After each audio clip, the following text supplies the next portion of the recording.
It's been blessed, highly blessed and favored by the Most High. So Yeah.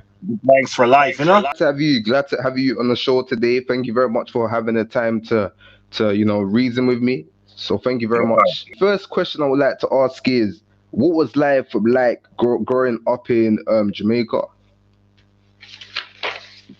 Well, life in Jamaica for me as a kid was fun. Mm, I mean, just knowing that I had my mom, my dad, my family around me to support me, yeah. try to stay out of problems as kids because it's easy for us to get into problems as kids. But Mm. yeah. So I mean, what made you get into like the sound engineering to singing initially, and how has that helped you as an artist? Well, how I got into sound engineering, I could remember one day I was coming home from school Mm, and I went by this place and as kids you see all these people in these fancy clothes, fancy cars and big gold necklace and all the rest of it. And my curiosity got the best of me. So I went to the gate and I asked a few questions. And they're like, it's a recording studio. Now I understood what was a recording studio, but where they were located, I never knew where. So I'm there and I'm talking to the guy and I look and I see somebody from my neighborhood that I know really good. And I was like, hey, Fata, what's and he was like, open the gate and let him in. So I went in there and I went inside the studio room and when I saw the mixing console, I fell in love. And the sound that was coming out of the studio was like I've never heard a DJ system bouncing that sweet before. And I was like, wow, what is this? So when I got home, I told my dad, like, yo, I went to this studio and whoo, I saw these guys using this huge piece of machinery where all the music comes out of. And my dad, he fully understood what it was. So he told me like that's the engineers, and that's called a mixing board. We didn't say mixing console. We call it a mixing board in Jamaica. So I'm like, yeah, that's what I like. That's what I like. And he was like, well, two things. You have to be educated to deal with that piece of machinery. I'm like, okay. Long story short, I started ditching school, going to studios. It's bad. I'm not trying to tell kids, oh, ditch and go to the studios or try to be around other entertainers. No, it may have worked for me, but not for everybody else. And what I mean, my dad and my mom realized like I was not going to school. They whooped my butt. Yeah, they did. They gave me a nice whooping and tell me, hey, education. And I was like, but I like this education. So I continued with school. Then I got bored in school, so I started visiting the studio again. Dad was like, okay, let me send you go to music college and you do what you need to do and show me what you want to do. So I went to Miami Full Sail School of Music and I graduated and started touring with my dad as an engineer. And over the years I toured with my dad. I toured with Third World. I did some work for Anthony B and Sizzla and all these people. And in 2006, August 19th, everything came to an abrupt end where my dad passed away. So I had to make a choice. And I made my choice like, okay, I'm a put my hands at singing. I've never sang before in my whole life. So it was just funny when I started singing and the world accepted me. It was the engineering helped me to go that direction good. yeah, yeah. So I mean, it came as a shock, as you said, to everyone when your dad passed away. So I mean, can you tell us about how you had to jump in and fill those great giant shoes?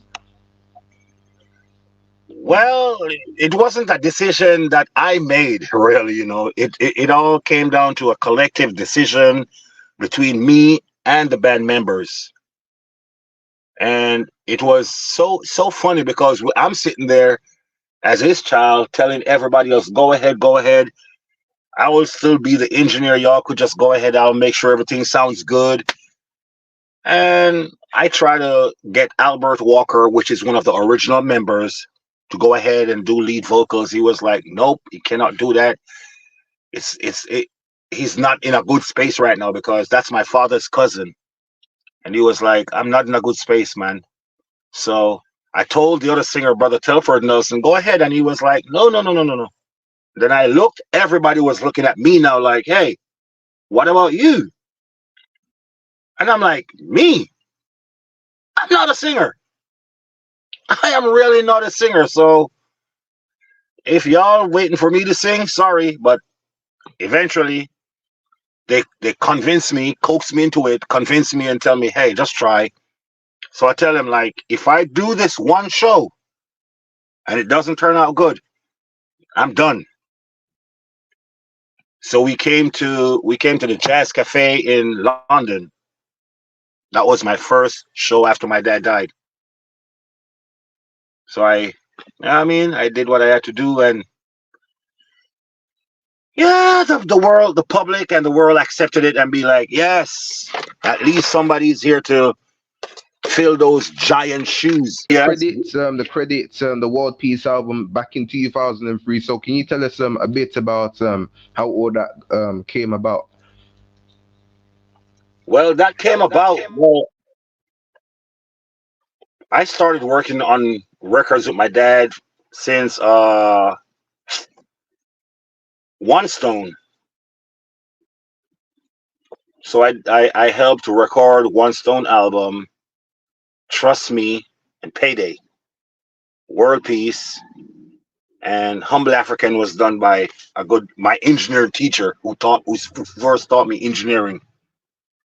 He was the one who did that. That's his record, so I didn't get to work on that one. But over the years of working with my dad here and there and everywhere, he was like, now that you went to school and everything is done, and I've seen you work on tour as an engineer, it's no different working on tour from in the studio. The only thing that you're going to be recording now, and everything has to be perfect.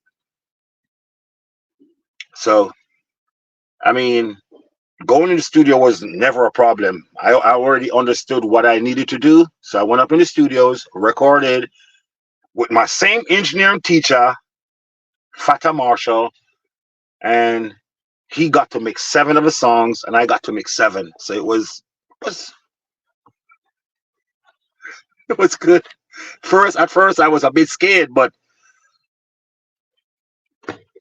after mixing the first song, it just became natural. Like, ooh, Can you reveal some of your memorable moments with your father Joseph Hill, and yeah, what stands up like yeah, something that we would not know, something that stands out. Yeah. well, what I could tell you, what really stands out in my mind was the very first time I went to Africa with him. Mm. And when we got there and I saw the way they respected and love and cherish and adore this man. Because for me, a lot of people ask me, how does it feel to have Mr. Hill as your dad? And I'm like, how does it feel to have a father? Because for me, I didn't care that he was somebody that everybody like, oh yeah, he's such a he was just my dad. He was just a dad to me. And I don't know if I look at it wrong, but he was just my dad. And I mean, it was just nice having him around. It was nice having him around. The memories will never fade. Africa, my very first time for my 18th birthday. This was something that stood out. For my 18th birthday, we were in Holland, in Amsterdam. The keyboard player and be like, he's your bigger brother, so take care of him. I was like, I just went crazy because that's my 18th birthday. As kids, we helped to take material to the guys who are doing the work so we could be a part of it and get to understand what it feels like to build your own home. Memories, lots of memories, man. So like your dad, you have sung about Africa, as you just mentioned, and the need to identify ourselves with the homeland. So, I mean, what do Yeah. you think about what's happening now on the continent in places like Niger, Mali, and Burkina, where there's where they're kicking out France? For many decades, Africa has been suffering under the hands of colonialism. It's the richest continent, but yet still my people are very poor. How comes? All the minerals, all the precious stones, and the all the riches, there is still mass sufferation, mass hunger, mass starvation. How? For me, if I was living in Africa, maybe I would have started that coup a long time ago, to be very honest. Because I've been to Africa quite a number of times, at least 30 times, and I've seen with my two eyes like serious poverty, serious mismanagement of everything. And here on the West, everybody's enjoying all that spoils. How is it even possible? So now that they I would say wise up and taking a stand. I'm with Africa, go Africa, because I'm an African, even though I was born in Jamaica. But I know my ancestors are from Africa. The African blood runs through me. It runs through my body, runs through my veins. My whole thinking since I went to, in 1998, I was in Sierra Leone for the revolution. Why was that revolution? For the precious stones that comes here to the West and everybody else is suffering. You know what I mean? So these people, it may take 50, 60 years or 70 years for them to wise up, but at least they did. It's never too late. It's never too late, my brother. So for me, what's happening? What are you going to do? Are we going to sell these diamonds and buy more guns? Or are we going to sell these diamonds and build infrastructures and create jobs for our people? Let us see. Repatriation has now become a movement, thanks to like the musical works of people like Culture, bands like Culture, Steel Pulse, the Wailers, Third World, and many to mention. So who expose Marcus Garvey's philosophy. So what is your desire for black people today? Well, my desire for my people, let's come together as one first, because united we stand and divided we shall fall. Create factories. I know that Africa is a repatriation movement because I also have land in Africa. So I know they're calling us to come home. Come home. If there is enough here for all of us, come home. Oh yeah, I'm give or take in a few more months or a few more years, I'll be living in Africa too. I know it because Africa is my calling, it's my home. And if I go there, I'm going to rally people around and teach them what I've learned here so we can have a better motherland. Because if we go there and we decide to share the education, then we will have a better Africa. Everything doesn't have to be guns and bombs and bloodshed. We come to the table and we sit and we negotiate and we get things moving.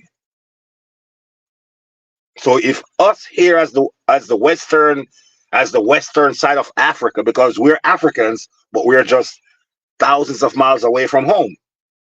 So with our education and with all that we have learned for generations, if we take some of that lesson back home, trust me, then Africa is going to become a force to reckon with. Because, yeah, they took us away from our homeland. I don't know if you know that song that my dad sing.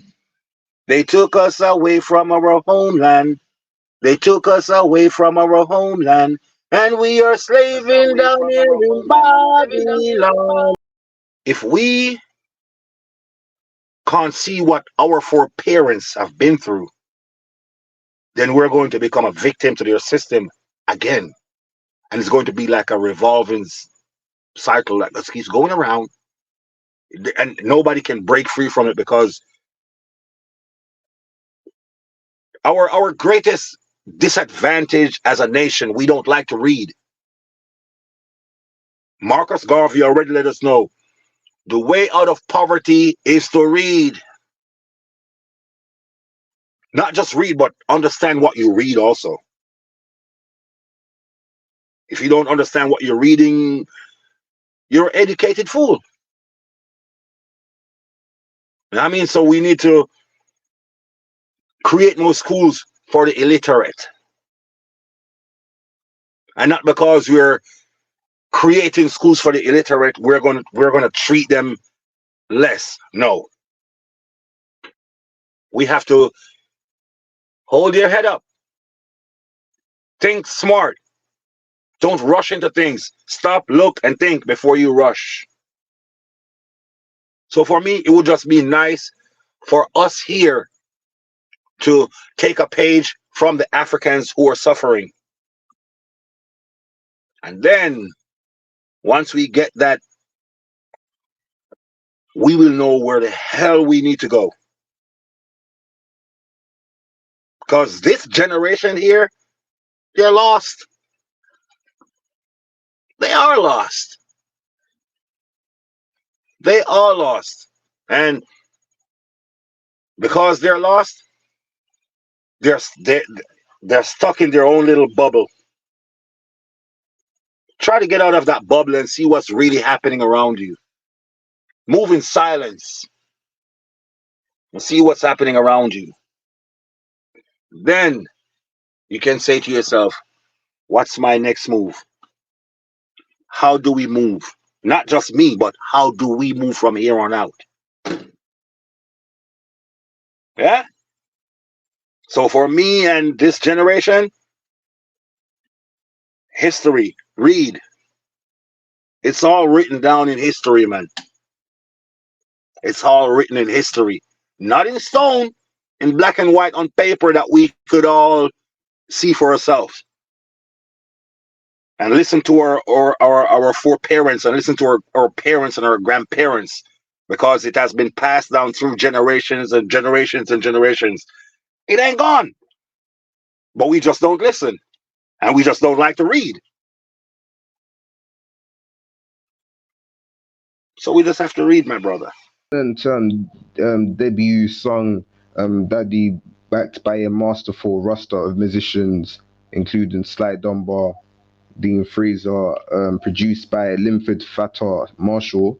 You confronted the emotional pain and uncertainty you felt over the loss in 2006. So, how did this inspiration like come about? That was my raw emotion. I mean, like losing that person that you cherish and you adore. It's never easy.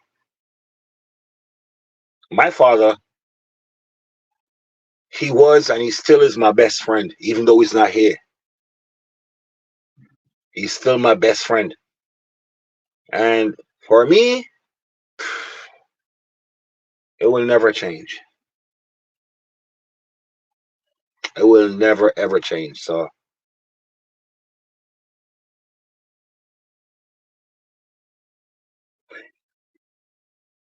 Daddy just came off like what how I was feeling. That's my raw emotional feeling towards losing my dad. Yeah, so for me that was Yeah, yeah, man. what I needed to do. Yeah, definitely. Yeah. Yeah. So I mean, growing up upon music, like, what were some of your musical influences that shaped you as a musician? Well, my father, and but you still got to remember, I'm the youth. I'm one of the youths of today. So there are people like Butcher Banton, Capleton, Bounty Killer, Beanie Man. I was big in dancehall when I was much younger. Dancehall was like my go-to, my listen to, like, yeah. I never really studied my father's music. I mean, I just knew that my dad was a musician. He did music, and he's my dad. But people that really influenced me, yeah.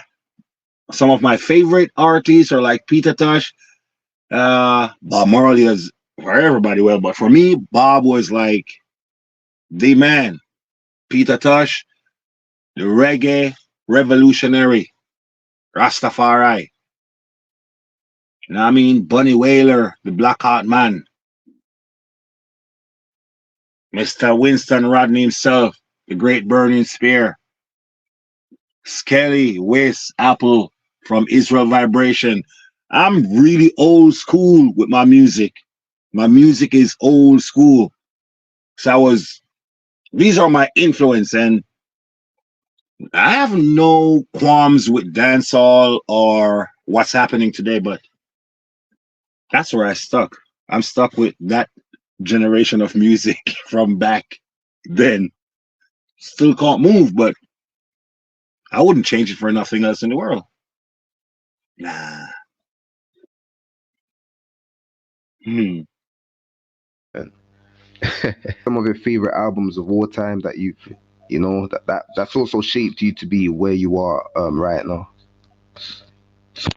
Well, I'll tell you. Um, Bunny Wailer, Dreamland. There's a land that I have heard about so far across the sea. There's a land that I have heard about. That song, it really pushes me as an artist, learning the range of my voice, my vocal range. My dad's album, Kumbolo, that had a major effect on me. Like, yes, love that album. Bob Marley, Natural Mystic, Dennis Brown, Burning Spear. I mean, like Bush Doctor by Peter Tosh. That's one of my favorite songs. Stepping Razor. You know what I mean? These songs help to groom me into who I am today and help me to, like, not just write, because everybody could write. But what are you writing about? What is your real story behind all this? You hear me talk about these music of today can never compare, because those music stand the test of time. And still today, we still listen to these music. Not just me, but the whole world still listen to all these music. The whole world. So for me, it's like, okay, who am I to go against the grains of what's happening? Not just for me, but for the world. Because I've been to countries where when I tell them about, like Movado and all these people, they're like, who? And yesterday, these people are superstars in their own right. For me, like, yeah, the music from back then will always win. Yeah, will always win. Yeah, definitely. So what do you think can be improved then? Would you think people like music artists of today need to like improve in order for it to become, you know, Writing, yeah. because a beat is just a beat. Don't get me wrong, the beat has a lot to do with the music, but where is the message? What message are you sending out to the world? Because we have to remember, words do tend to take on flesh. So if you put out bad energy in the world, what do you expect? Listen to a lot of the music that's happening today. Chop this and chop that, I'm a gun and this and that, and it's taking on flesh. A lot of people are dying. People actually get killed. People get scammed out of their hard earned, hard working money. They get scammed away from all that. People just sit behind a phone and, as they say, we chop the line. Okay. So the writing in music needs to be improved in today's world. Not everybody needs to improve. You've got people who are strictly telling us what's happening. That I can relate to.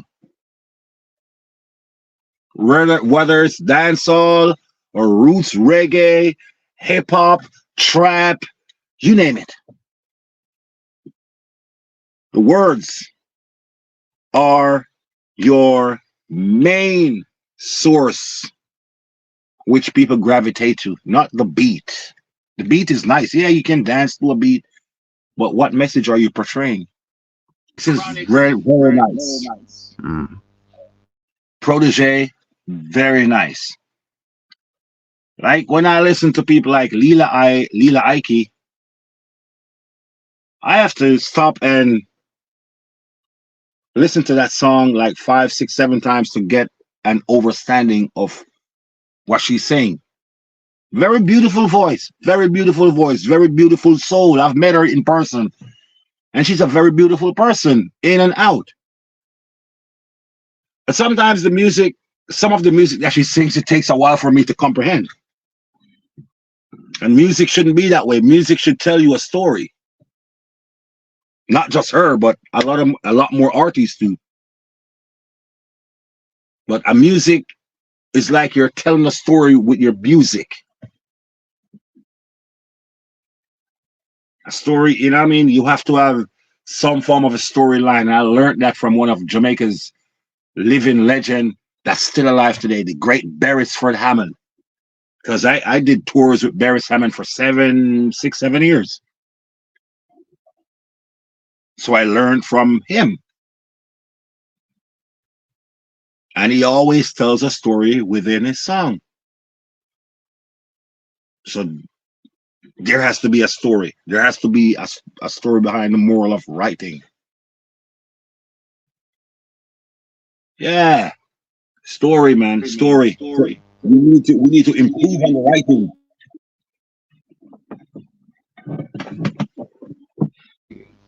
So I mean, did you ever work with Because I've heard Beres Hammond also worked his producer during the 90s was Fatty's Burrell. Did you ever get a chance to meeting Fatty's Burrell? Oh yeah. Yeah. Oh yeah. And I've recorded many songs for Beres Hammond too. So I mean, a lot of songs I've really recorded for Beres. At one point I was his personal recording engineer in the studio. So I mean, the list is long, my friend. The list is long.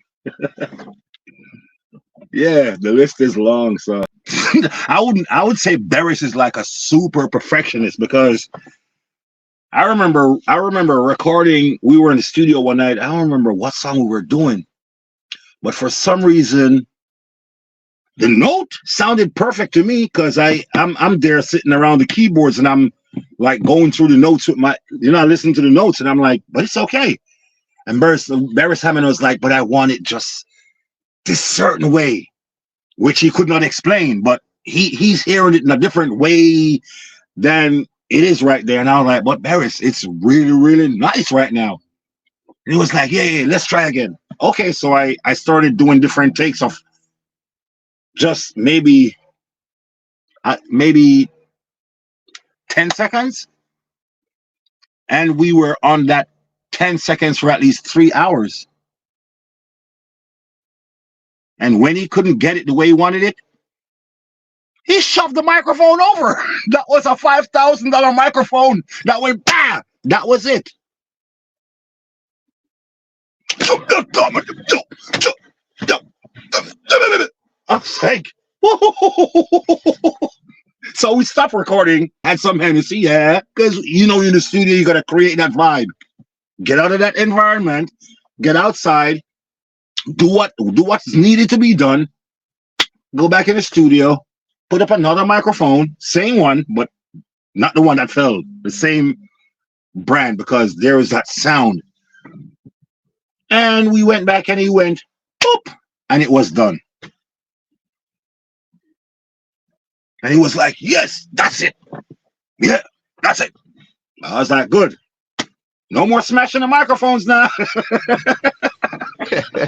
Can you name some of your recent songs? Some of your recent songs.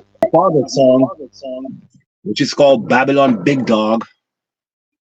And I've got one more that's gonna be produced by Black Pearl in a few weeks, which is called damn, what did I call that song? Ooh, Be Wise. Yeah, just be wise. That's the name of that song. And wow, Public Holiday with Kumar Fire. I'm not sure if they mixed the collaboration yet, but it's the original song with him. It's already mixed, and now they sent me a part of the track to do my part to do a remake version of it. And then there is a band here which is called Ja Works. Nice band from the US. They get to play everywhere. And I have a song coming out with them. It's called By the River.